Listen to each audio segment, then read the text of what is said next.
السلام عليكم ورحمة الله وبركاته، يعطيكم العافية. كيفكم؟ ويسعد صباحكم. صباح الخير جديدة، صباح الخير. صرنا نصور من الصبح. يا جماعة أنا امبارح بالليل احترقت عندي اللمبة بالبيت بالمطبخ، فبما إنه هلا هون الأسعار غالية فنحن مضطرين نصلحها لللمبة الليد. وبنفس الوقت أنا كنت سوي هذا الشيء قبل، بس حبيت هذا الشيء نزله فيديو لأنه عم بلاحظ في فيديوهات مسخرة على الإنترنت بيقولوا لك نصيحة ونصيحة، وهذا الشيء كله غش بغش وضحك على الناس. هي هاي الطريقة بتوفر عليك، بتيسر لك أمرك، بس منه شغل صحيح 100%. يلي عم يسووه أكثر الناس عم شوف أنا بالفيديوهات إنه اللد المحروق بس عم يعملوا كور سيركوت عليه، يعني بيكسروها بيعملوا كور سيركوت بلحمه قصدير. هذا الشيء اللي بيفهم الكترونيك هذا الشيء خطأ اللي عم بيصير. قال اوكي تمام، بس ما سأل حاله ليش احترقت او ما ليش احترقت. انا هذا الشيء هلا حاحكيه بالتفصيل الممل مثل ما بقولوا. وبدي احكي هاي اللمبه تاعيتي عندي بالبيت، بدي اشرح شو حصلح فيها وكيف حصلحها وليش احترقت وشو الافضل لحتى نسويه مشان ما ترجع تحترق مره ثانيه او تتدارى الخطر مره ثانيه. المهم يا جماعه، انا هلا هاي اللمبه الموجوده عندي فرضتها تمام. هاي السيركوت تاعيتها وهاي اللد وهيدا العاكس الضوئي، ودائما هن بيستعملوا الالومنيوم مشان التبريد. وانا حارجع بس اجماع ححط معجون التبريد مشان تضل تحافظ على برودتها. مبدأ اللمبة عادة بيحول لي من اي سي لدي سي تمام، بخفض لي ال 220 فولت لجهد معين، كل لمبة إلى جهدها الخاص. مثلا مثل هون عندي تقريبا 10 28 لمبة، هيدي اللي عندي بالمحل تقريبا فيها شي 100 لمبة ربك عليه. فكل وحدة لها جهد خاص، ما فينا نحكي هلا جهد معين. باختصار يا شباب، المبدأ العام اللي احنا بنعرفه عنا السيركوت بدها تحول لي من ال 220 اي سي لجهد معين دي سي. انا اللي عندي من بعد حسابات طلعت معي 150 فولت. اوكي، هلا بنيجي لقاعده انه لنقول تقريبا هاي اللادات بدهم 100 فولت. انا عندي جاي بالبيت الكهرباء 220. طب هلا انا فات الكهرباء عندي 220 وعم طلع لي 100 فولت، فجاه نزل الجهد تمام. ككونها هاي السيركوت بتعمل ريكلاج فولتج، فحتضلها ثابته ال 100 فولت تبع الاوت ماشي، بس الاي سي عم ينزل ويطلع. فهون صارت شطاره صارت هون كفاءة السيركوت لحتى تحافظ لي على الجهد ثابت على اللمبات. خفت الكهرباء بعده ثابت 100 فولت، فجأة رجعت قوية الكهرباء يا شباب، رجعت طلعت ل 220.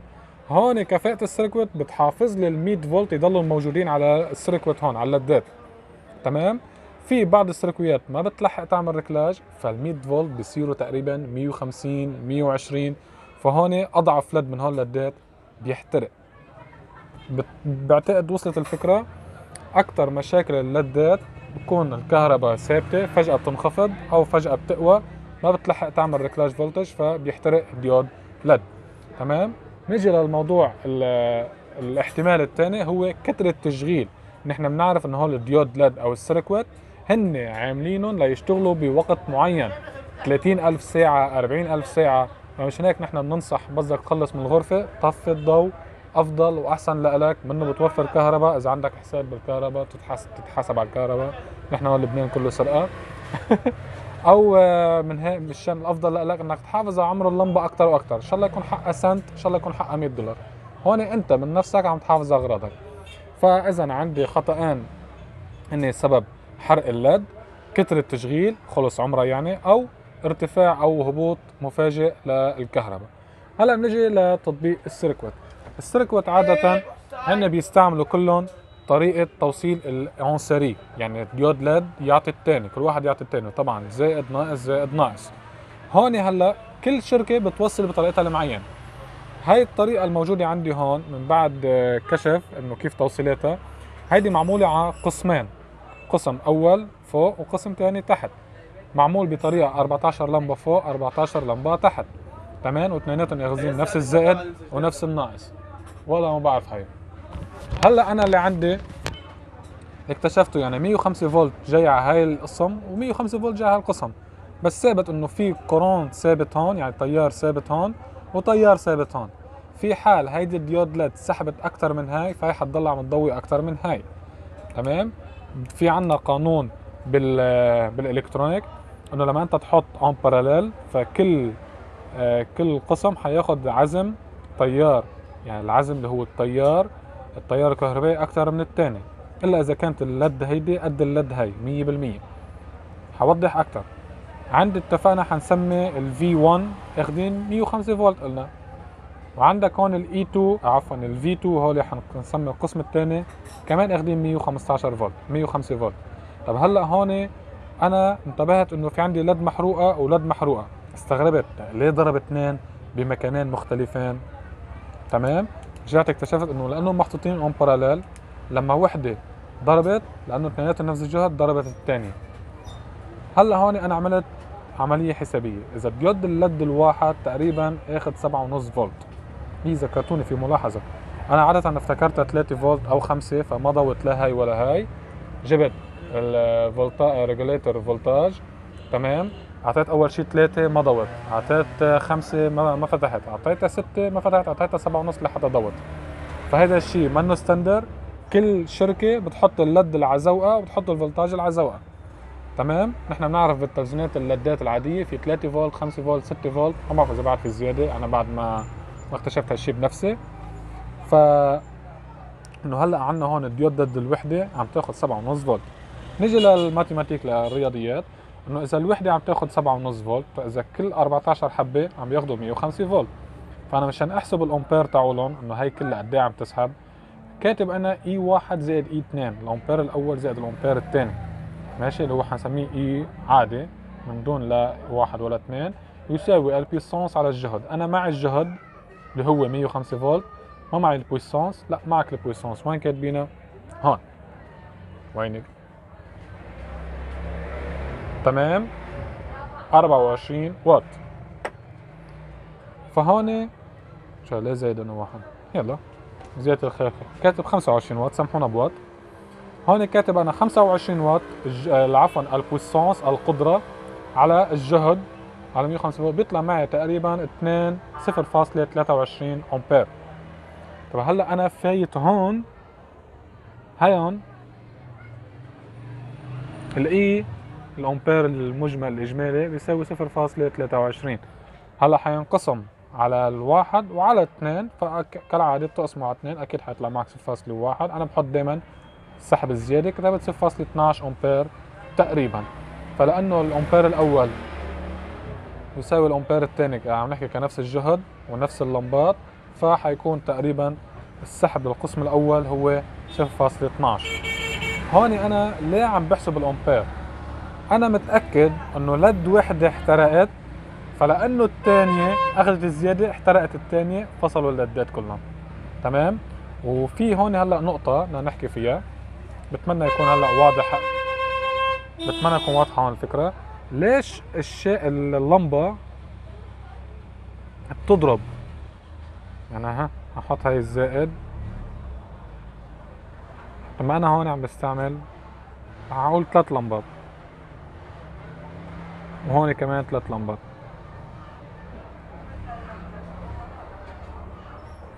ناقص زائد. انتوا دايما بتقولوا براسكم، مثلا في ناس بتقول مزبوط هذا مش الديود عادي،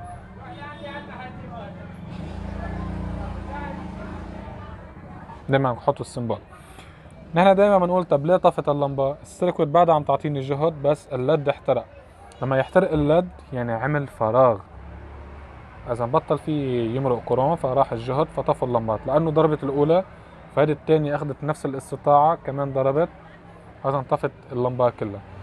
دايما الناس شو بتعمل؟ مثل ما حكينا بتعمل كور سيركت، هذا الشيء خطا. ليه؟ ال 105 فولت صاروا عم بياخذوا مثلا 13 لمبه صاروا عم ياخذوا 105 فولت، يعني صاروا عم ياخذوا جهد زياده، الا اذا الشركه عملت لك حساب انه تعطيك زائد او ناقص كحسب الجهد اللي اعطيتك اياه نسبه الخطا، يا بتعطيك مثلا 5 فولت زياده او 5 فولت بالناقص. عشان هيك عم بقول في ناس بتضاين معهم اللمبه شهر، في ناس بتضاين معهم يوم، في ناس بتضاين معهم سنه، حسب كفاءه السيركت. هلا بالنسبه لي انا هون حسبت وعرفت قد ايه عم تاخذ كل لمبه، وقد ايه عم ياخذوا جهد، قد ايه عم ياخذوا امبير، وقد ايه البويسونس تاعيتهم. نجي لسبب الاعطال قبل ما اشرح هون. اكثر الاعطال اللي حكينا عنها انه كثره التشغيل وارتفاع الكهرباء. كثره التشغيل في يقولوا هون نقطه مهمه، هون كثره التشغيل بيأثر على القطع. عاده الكاباسترات نحن هاي بنعرفها مكثف كيميائي، يعني في بقلبه عنصر كيميائي فيه اسيد. هون مع الوقت بينشف الاسيد، ماشي، ببطل يعمل لي ريكلاج فولتج، بطل يطلع لي تيار مستمر 100%، بطل يعمل لي سيركويت منتظمه، فمشان هيك اوقات بتحترق اللد من ورا الكاباستر. يكون اللد اصلي بس اوقات لما الكاباستر ينشف مع الوقت فبيضرب لي اللد. فمشان هيك اللي سويته انا، او عفوا اللي بدي اسويه، بدي اغير الكاباسترات وما بدي اغير اللدات لانه ما عندي الصراحه من هول اللدات، فهذا الشيء سويته من عندي. يلي حاعمله حطيت لد قداحه، بتعرفوها، خليني شوي ان شاء الله يكون بعد لانه كسرتهم انا الاثنين اللي عندي.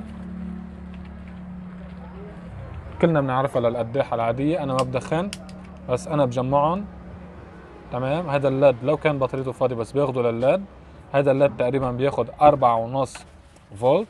تمام، الضوء ابيض، وهذا الضوء نحن بنسميه ليزر موجه، يعني ما بيفلش. ليش استعملت هذا الديود لد؟ انا كان عندي فيني استعمل الاحمر بس هذا بياخد تقريبا 1.5 فولت، فانا هون بدي لد عمره اطول ويعطي ضوء. انا ما عندي مشكله، فيني ما احط شو اسمه، فيني ما احط لد، فيني احط ديود زنر. تمام، بس اللي بدي اسويه انا بدي احاول انه احافظ على نفس الجهد. حطيت الديود لد مع ريزيستانس تقريبا 1 كيلو مشان بسيط، وحطيت الاولى يعني حطيت اللد اللي حطيتها هون ريزيستانس 1 كيلو مع ديود لد 4.5، وهون حطيت نفس القيمه. ما فيني اغير بالقيم لانه مشان يكون نفس سحب الامبير، مشان يكون نفس سحب الامبير ونفس الاضاءه ونفس الجهد. حطيت الديود لد هون 1 كيلو 4.5 فولت، 1 كيلو 4.5 فولت. تمام، عملتهم متناسقين واستعملت يعني هلا هيدي اذا بالأربعة ونص، في عندك هون تقريبا هي حتاخد 3 فولت. تمام، هلا انا بهالطريقه حطيت حمل محل اللد المحروق لانه ما عندي لد اساسي، ركبت هذا الديود. في ناس بترجع بقول لك بتعمل وصله، بدك تحط وصله هون ووصله هون، انت هذا الشيء بتعرض لمبتك للخطر. بس هاي الطريقه انا بعملها ومسويها بالبيت. نيجي هلا للكباسترات بدي غيرهم، لفرجيكم شو السبب لحتى احترقوا اللمبات. احط هلا بالكهرباء، عم بيعملوا فلاشر. ليش عم بيعملوا فلاشر يا شباب؟ لانه الكباستر منشف. هلا انا بعتقد ايوه ليكم وين منشف، قد ما منشف شلح، شايفين؟ فهلا بدي غير انا الكباستر الاول والكباستر الثاني. هذا الكباستر محطوط على الاوت، وهذا الكباستر محطوط للريكلاج، وهو اثنين بنعرفهم ال 450 فولت مشان الدي سي بقى مشان يعملوا فلتراج للاي سي ان. يلي بدي اسويه هلا بدي غيرهم وبدي ارجع بس رتب الشكل هون. تمام، واجمع اللد.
مثل ما شايفين هون هلا كنت عم جرب صار عم يعمل فلاشر.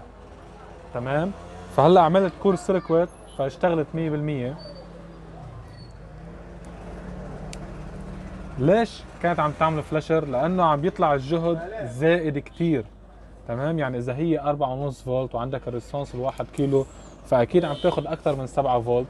فهي صارت عم تعمل مثل ما شفنا مثل باك اب، يعني عم تعطي جهد ماكسيموم ترجع تفصل، ماكسيموم ترجع تفصل. تمام، انا غيرت الكباسات كلهم مثل ما شايفين. حطيت كباستر زياده 470 فولت، بركي مشان الكباستر بركي منشف، تاري ما خص الكاباستر. الخلاصة هلا اللي انتبهت له انا من القياسات انه الليد هي 4.5 فولت بدل الليد الابيض اللي حكينا عنه، وعندي ريسونس 1 كيلو. انا افتكرت الجهد ثابت، فهي عم تعطي الماكسيموم تاعيتها، فما عم تكفي لحتى تضوي الليدات كلهم. عم تلاحظ انه في سحب امبير عالي، فحترجع عم تعمل تنزيل للجهد، وهذا الشيء الحسابات عم تصير بسرعه، عم تضوي فلاشر بهالطريقه. هاي الحسابات كلها بتسويها السيركوت، هي بتعمل بصير الانتباه لها مثل في مشكله ايرور فبتفصل.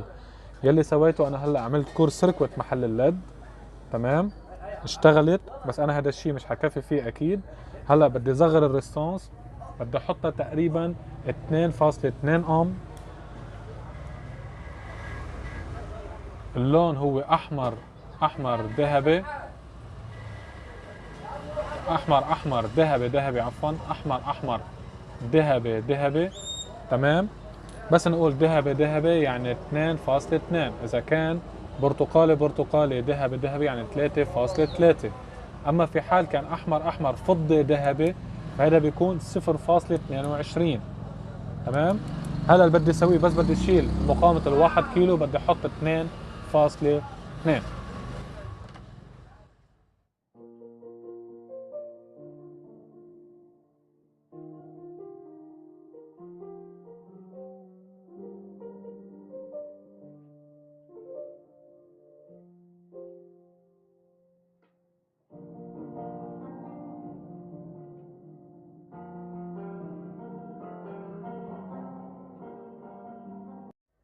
مثل ما شايفين يا شباب مش الحال، حطيت مقاومة عفوا 2.2 اوم، احمر ذهبي.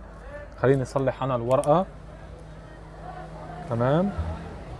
2.2 اوم. يلي صار هلا هون بدي اقيس انا قد ايه اخذي فولتاج اذا اعطيناها 2.2 اوم. شغله من الكهرباء. هلا بس بدي اقيس قد ايه اخذي فولتاج لإلها.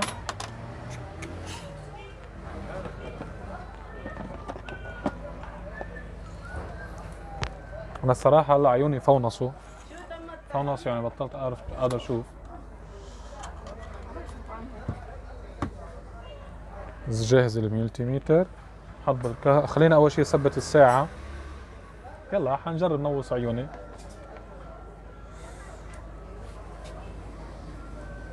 والله ماني شايف شيء.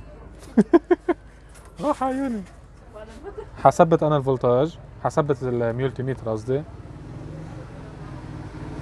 احطها قدام عشان يكون الضوء من ورا، بعتقد واضح كل شيء تمام.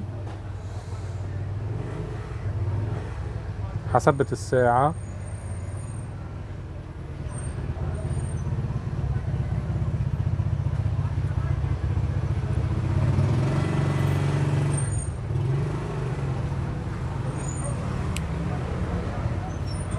تقريبا اخذي يا شباب 3.9.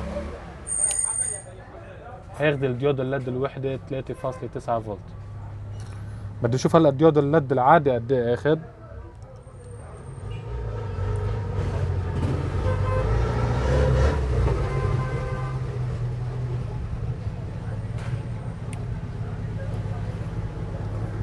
تقريبا 8.9 فولت. 8.9 فولت. انا لما جربت على الباور سبلاي اللي عندي اعطيتها 7.5، طوت، بس ما فيني اعطيها زر الشماعة احرق. فاذا تقريبا الليد هون عم تاخذ 8 فولت. واو. هلا هون تغير شوي بالحسابات، انا بعدني ما جربت 100%. هلا حاشوف الفولتاج الكامل قديش.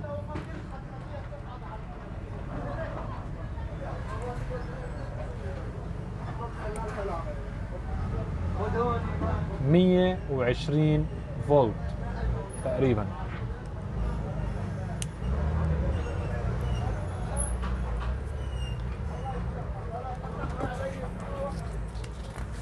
صار في تجديد بالمعلومات الخاصة. أول شيء زيحي أنت، خلصت مهمتك. عنا الفي ليد الواحد عم يساوي تقريبا هكتب أنا 8.9. هلأ دايما بيعطوا زيادة، حنقول 9 فولت. ماشي، 9 فولت دي سي اكيد. تمام. وعندي شو اسمه الليد اللي انا سويته في بيبو ليد، حلوه هاي. عندي ريزيستانس 2.2 اوم وديود ليد اخذت تقريبا 4 فولت دي سي. هلا نحن هون اتفقنا صار عندنا 13 لمبه، 13 ليد ضرب 9. تمام. وعندنا نزيد عليهم قد ايه؟ 4 فولت. وعندي كمان 13 ليد ضرب 9، ونزيد عليهم كمان 4 فولت. هون حيطلع معنا انه هلا صارت بهالطريقه هي موصوله، لنفترض يعني ريزيستانس والديود ليد اللي انا حطيتهم وكذلك وتوالي، زائد ناقص مثل ما شايفين الديود. اوكي، فاللي كنا عم نحكيه يا شباب انه هلا عنا هيك. تمام. اذا الديود الواحد عم ياخذ تقريبا 9 فولت، ما عم ياخذ 7.5. هلا تغير كل شيء لانه ركبت السيركويت. انا قبل ما كنت مضويه وغيرت الكاباسترات لحتى اخذت الفولتاج مزبوط. هذيك الورقه حننساها شوي، حسابات جديده. الديود الواحد 9 فولت، عندي 13 لمبه، حزيد عليهم 4 فولت الليد اللي انا سويتها. عندك 13 9 قول 10 130 فولت ناقص تقريبا 120 117 فولت. عندي 117 فولت زائد الأربعة يساوي تقريبا قد ايه؟ 120 121 فولت. مثل ما شفنا هونيك على الساعة بين معنا 220 فولت تقريبا. ماشي، فاذا هذا الشيء صحيح، في 1 فولت ضايع وين ما. المهم، فاذا هول الديود ليد عم بياخذوا تقريبا 120 فولت دي سي. هلا بدنا نرجع نعمل حسابات. عندي البويسانس اتفقنا 24 واط، نقسمها على ال 120 بيطلع معنا الامبير، ونرجع نقسم الامبير على 2 نشوف كل وحده قديش اخذه. شوف، اللهم صل على النبي. نحن هلا بس عم نرجع نعيد الورقه اللي كنا عم نحكي فيها قبل. الجهد التقريبي لللدات كلهم مجمعين 120 فولت. البويسانس عندنا ثابته 24 واط. مشان نحصل على الامبير السحب قديش اللمبه عم تسحب، نقسم الامبير على، اللهم صل على النبي، البويسانس القدره على الجهد ببين معنا الامبير. عندك 24 قسم 120 بيجي عندك تقريبا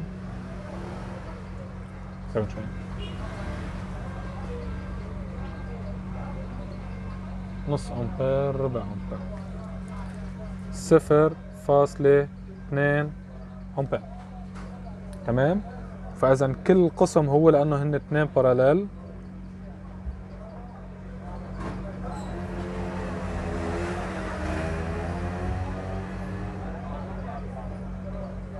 لانه اثنيناتهم ياخذين نفس الزائد. لا هيك مش حتنفهم هيك.